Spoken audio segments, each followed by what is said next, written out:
Salut! Alors, regardons ensemble ce qui se passe dans le corps d'une personne vivant avec et sans un diabète lorsqu'elle mange un beignet.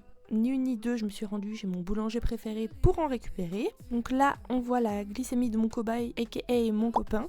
On voit qu'il est à 1,23 g. On notera qu'il a bu de l'ice tea juste avant ma magnifique idée d'expérience imminente. Quant à ma glycémie, elle est à 0,83. Petite précision toute importante pour la suite, j'avais fait 3 unités de correction à 16 heures, donc environ 1 heure avant d'avoir cette idée de génie. J'ai pris, comme on peut le constater, les mêmes beignets, c'est-à-dire des beignets au chocolat noir, car en fait, il n'y avait plus rien quand j'y suis allée, très simplement. Donc, juste après avoir dégusté ce beignet, pour mon cobaye, on voit une montée de la glycémie. Et pour moi, la glycémie commence à monter, même si je suis un peu encore sous l'insuline de ma correction.